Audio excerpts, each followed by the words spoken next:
Olá, diretamente de Dois Córregos, interior de São Paulo, seja bem-vindo, bem-vinda. E vamos então ao e-mail de hoje. E lembrando a você, você já adquiriu o seu? Dor de Amor Tem Jeito? Ainda não? Para! Tem tanta coisa aqui dentro do livro, tantas reflexões que podem te auxiliar. Adquira o seu. Na descrição do vídeo você encontra as livrarias que vendem de forma online e nas grandes livrarias próximas a você. Dor de Amor Tem Jeito. Vamos então ao e-mail dela, que diz assim: Olá André, tudo bom? Tudo ótimo. Muito obrigada, seus vídeos me ajudam bastante, além de provocar inúmeras reflexões sobre coisas que nós nunca paramos para pensar. Muito obrigado, minha querida, por suas palavras, viu? E claro, né, é bom saber que os vídeos proporcionam isso, né? Reflexões sobre determinados assuntos que às vezes a gente nunca para pensar. Porque às vezes é assim, a gente liga o automático, né? Já parou para pensar, gente? Que às vezes a gente liga o automático, né, e vai, e aí quando a gente liga o automático, a gente por vezes não para refletir sobre muita coisa, né? Coisas simples que estão ali, né, ao nosso redor, no dia a dia da nossa vida, mas que a gente não para pensar sobre, né? Ou a gente olha de maneira muito superficial. E quando a gente se aprofunda sobre aquilo, a gente descobre uma nova realidade diante de algo que, na verdade, a gente considerava que fazia parte da nossa realidade. E aí a gente descobre uma nova realidade. Eu acho fantástico isso. Tenho 18 anos, sou formada como professora, estou no 4º período da faculdade. Porém, passo uma dificuldade em casa. Meus pais me tratam como criança. Nunca aceitam uma opinião ou que eu ensine algo novo para eles. Eu quase nunca vou para as festas da faculdade ou saio com amigos. Inúmeras vezes, quando eu estava em uma festa ou outra, eles me ligavam mandando ir embora ou falando coisas horríveis que me faziam chorar.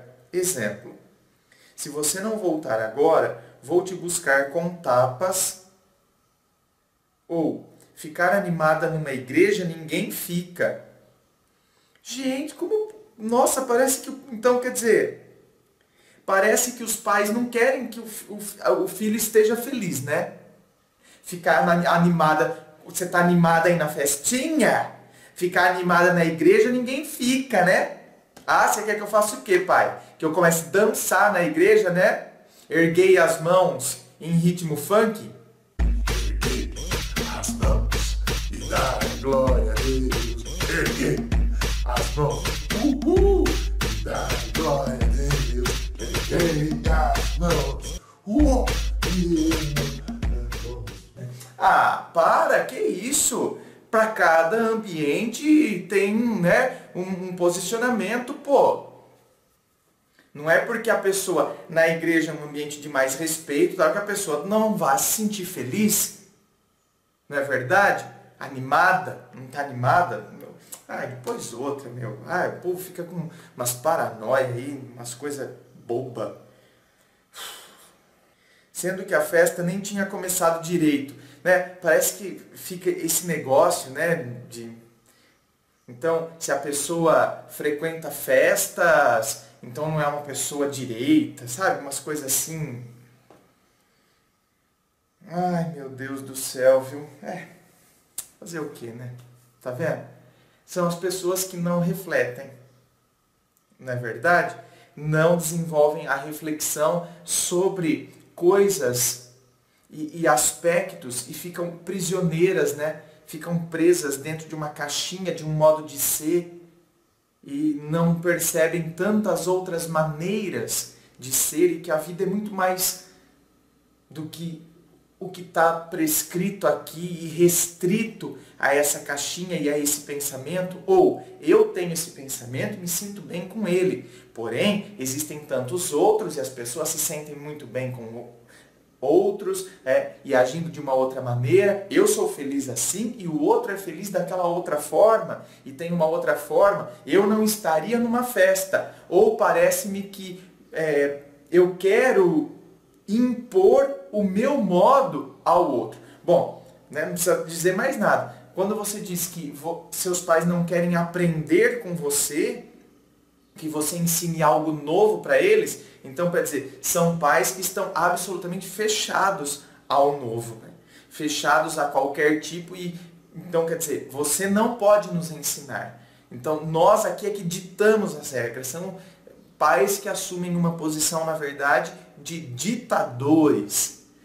Então nós somos os ditadores, nós ditamos as regras, as normas, absolutamente tudo. E quem é você para querer vir falar alguma coisa? Quem é você para querer nos ensinar alguma coisa? Quem é... É muito ruim, não é? Quando a gente encontra uma postura assim. Puxa vida. E nós vamos encontrar patrões assim, não é verdade, gente? Professores assim. Por exemplo, eu como professor, eu aprendi muito ao longo do meu magistério, né? Então, poxa vida, da minha atividade docente, eu aprendi muito e aprendo ainda hoje. E hoje eu posso dizer a vocês, pelo amor de Deus, parece que eu estou me exibindo aqui, mas hoje a minha aula, eu sinto que a minha aula é muito mais produtiva do que foi no passado. Então, e às vezes, não tem aquela expressão que as pessoas costumam dizer, a vassoura nova varre bem. Né? Vassoura nova varre bem. Tem uma expressão que eu já ouvi pessoas dizendo, né? Vassoura nova varre bem. Quer dizer, quando é novidade, tudo vai bem. No caso da minha docência, por exemplo, foi o inverso. Eu era a vassoura nova, né? No ensino, ensinando... Porém, eu saía estressado, tinha muitas vezes um embate com os alunos. E hoje, anos depois, eu vejo que a minha aula está muito melhor e a maneira que eu lido com os alunos e como os alunos lidam comigo é bem melhor. Então, quer dizer, eu já sou vassoura velha, nesse sentido de já estar com anos na estrada aí, porém, está melhor agora. Então eu estou varrendo melhor agora do que antes. Então eu percebo que eu estou varrendo melhor. Você vê como tudo isso, tá vendo? É relativo. A vassoura nova varre bem. Eu entendo que em determinadas situações esse ditado é muito válido. Por exemplo, agora em outros não, né?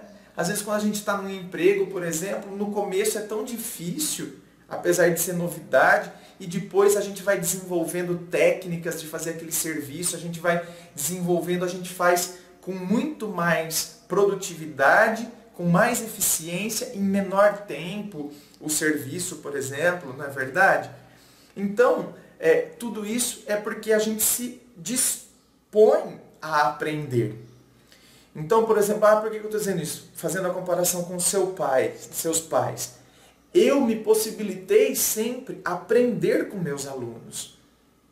E não me coloco lá como o ditador que está lá dentro da sala. Então, essa postura, para mim, tem funcionado muito na minha prática docente, tem dado muito certo e dá muito resultado. Eu vejo isso. Os alunos se sentem respeitados nesse sentido. E eles sentem que eles podem contribuir e muito. E que eles são, né? Eles são os autores ali do funcionamento da sala.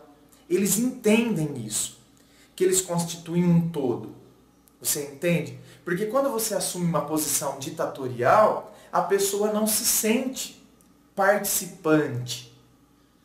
Ela se sente apenas e tão somente mandada, né? Mandada, então ela recebe uma imposição, ela recebe uma ordem, à base da ameaça, vou te mandar para a diretoria, vai para fora, sabe, coisa assim. Agora, quando você divide com eles essa responsabilidade, quando a responsabilidade pelo bom andamento da aula, eles entendem que eles são participantes, que eles fazem parte disso tudo, então eles sabem que uma conversa paralela, que não tem nada a ver, está atrapalhando o andamento do todo da aula. Então, que é muito bom a gente ter a discussão, mas a discussão sobre o que está sendo dito. E que assim como o professor está se entregando, que é necessário, em contrapartida, a entrega dele também para a aula, então você mostra que ele é responsável pelo bom andamento. Então aí é bacana. E eu estou usando esse exemplo aqui da docência para dizer que às vezes na família falta isso, né? Então você vê, seus pais não aceitam a sua opinião, pô. Então assume uma posição de que quem manda aqui sou eu. Ok, tudo bem. Por exemplo, eu sei do meu papel como professor. Eu sou o responsável pela sala. Você entende? E os alunos sabem disso também.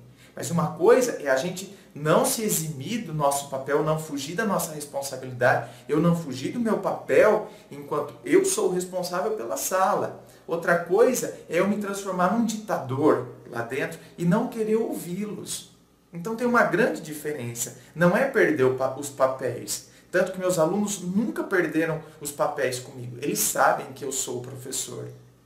Eu não sou um amiguinho deles. E aí, mano, beleza, velho?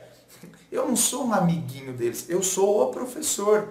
Porém, eles sabem que eles podem contar comigo, que eu não estou ali me impondo, que eu não estou me achando. Você entende que é uma questão de postura? É uma questão, né, de como a gente se porta também ali. Então, às vezes os pais se portam de uma maneira absolutamente também, né, retrógrada, inadequada. Ué, fazer o quê? É o que eu estou dizendo. Nós vamos encontrar isso no trabalho, patrões que são assim. Nós vamos encontrar isso dentro da família. Nós vamos encontrar isso aí no ambiente acadêmico, né, no ambiente escolar. Nós vamos encontrar esse tipo de postura, minha querida. Infelizmente, nós vamos encontrar essa situação. Parece que tudo piorou quando eles se tocaram que eu estava namorando um homem 10 anos mais velho. Meu pai o tratava mal e nunca deixava dormir na casa dele. Eu me sentia horrível e mais criança ainda. Eles adoravam colocar um defeito no rapaz, não apoiavam nossa relação, pois viam que ele já era um homem com convicções e não manipulável. É um homem com convicções e não manipulável.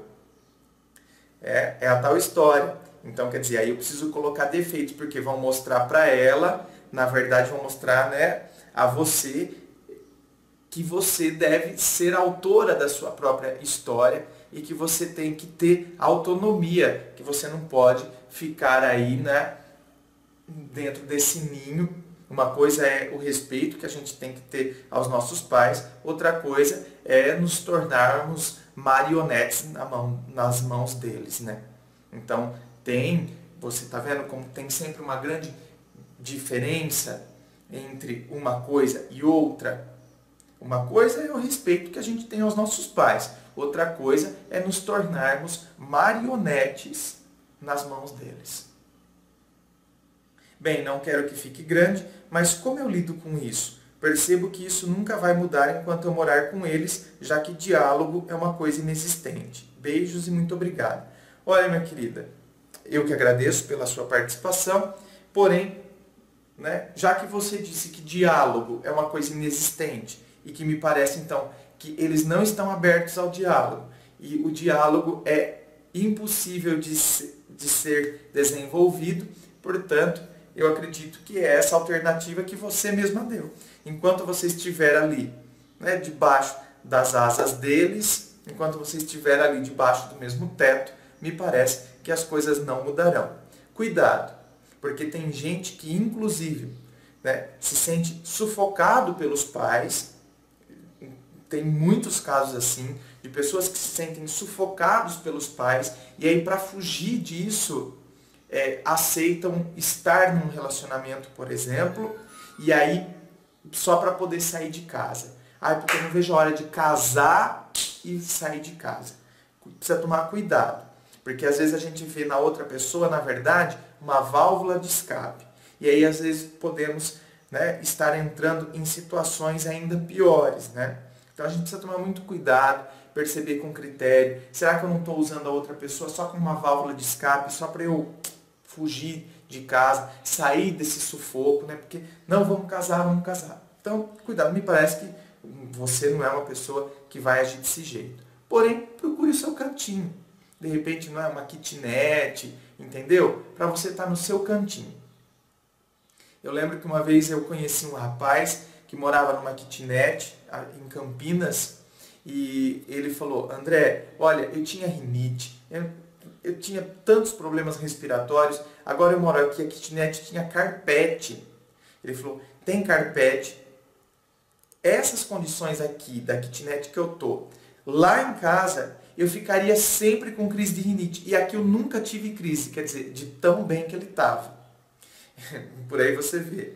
Né? Se fosse aquelas condições lá da kitnet, com carpete, com não sei o que, na casa que ele morava com os pais, ele viveria com a crise de rinite. Lá na kitnet ele estava tão bem com ele mesmo, ele estava respirando aliviado, que ele nem teve crise de rinite, mesmo naquelas condições, nas condições daquela kitnet. Então você vê como, por vezes, até os problemas físicos que nós temos, eles são um desencadeamento de processos psíquicos, né? Ele se sentia tão sufocado pelos pais que ele desenvolveu, por vezes, a rinite, né? Então ficava trancado, sufocado. E lá, naquele ambiente, ele estava tão bem com ele mesmo que ele nunca teve crise de rinite. Enfim, aí já entra dentro de um assunto de psicologia que não é a minha área, porém a gente às vezes, né, reflete algumas coisinhas aí sobre isso. Agora, minha querida, portanto, procure o seu cantinho. Não é verdade? Procure o seu canto.